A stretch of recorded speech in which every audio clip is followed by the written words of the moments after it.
भविष्य है। अल्प सूचना प्रश्न क्रमांक 16 सुश्री महिमा रजक।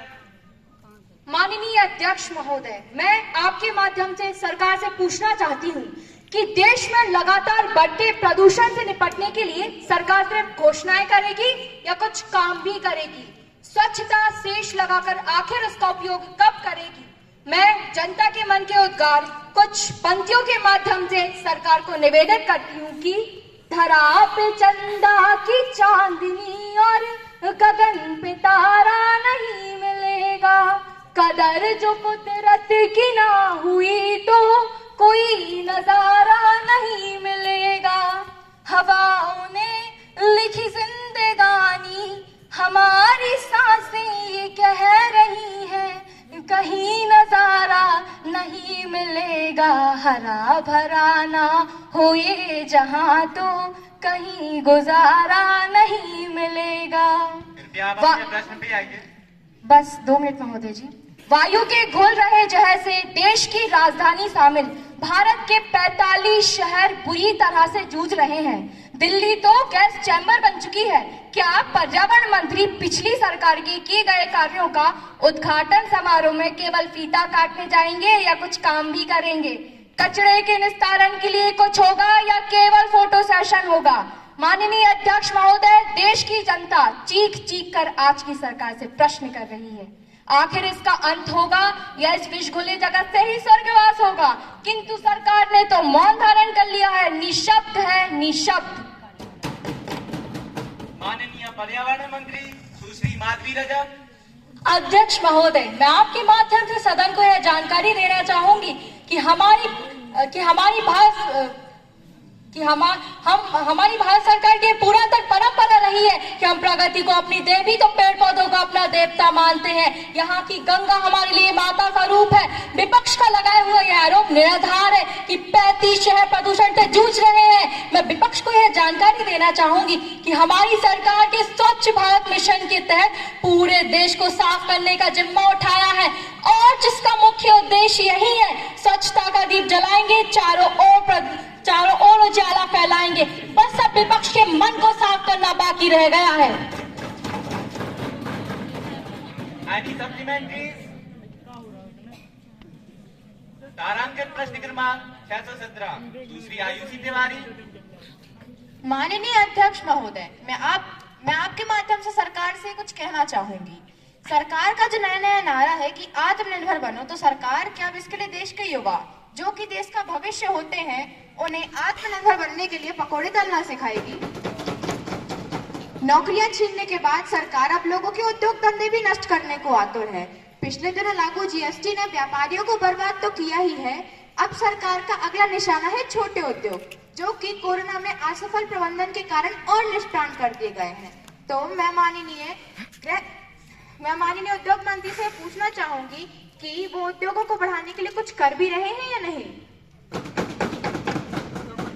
माननीय उद्योग मंत्री श्री पवन राय। अध्यक्ष महोदय, मैं विपक्ष की देर राजनीति को यह बता देना चाहता हूं कि हमारी सरकार किसी भी कार्य को छोटा या बड़ा नहीं समझती। अब रोजगार देना कोई पकौड़े तलने जितना आसान कार्य तो है नहीं, इसमें भी सही मैनेजमेंट और प्रबंधन की आवश्यकता होती है। मैं विपक्ष को बता देना चाहता हूं कि हमारी सरकार ने देश के युवाओं को स्किल इंडिया से जोड़ा है।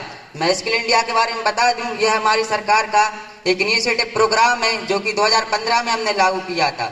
इसके अंतर्गत हमारा उद्देश्य था कि हम 40 करोड़ युवाओं को ट्रेन करें और इसमें हम काफी हद तक सफल भी हुए हैं। हमने 1 करोड़ 30 लाख युवाओं को ट्रेन भी किया है और जिसमें 56% युवाओं को जॉब भी मिल गई है। और मैं विपक्ष से यह अनुरोध करता हूं कि किसी दिन अपना कीमती समय निकाल कर वो हमारी सरकार की जो तारीफें टाइम मैगजीन में आती हैं वो अवश्य पढ़ें। और जब इनकी सरकार थी तब तो उन्होंने कुछ किया नहीं।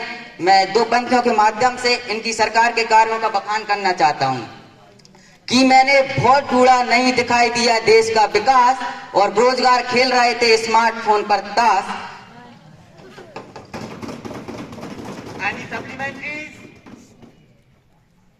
महोदय, मैं आपके माध्यम से सरकार के मंत्री से यह पूछना चाहता हूं कि अगर देश में उद्योगों का विकास हुआ है तो देश में इतनी बेरोजगारी क्यों है?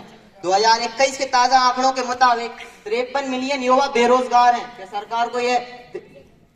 क्या क्या सरकार सदन को यह बताने का कष्ट करेगी कि युवाओं को रोजगार कब तक मिलेगा?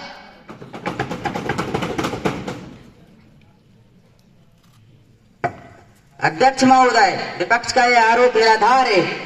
जब इनकी सरकार थी तब तो इन्होंने कुछ किया नहीं, और मैं आपको बता दूं कि हमारी सरकार के कार्यकाल में बेरोजगारी दर 9.5% घटी है। यह कारनामा सिर्फ 2.5 साल के अंदर हुआ है।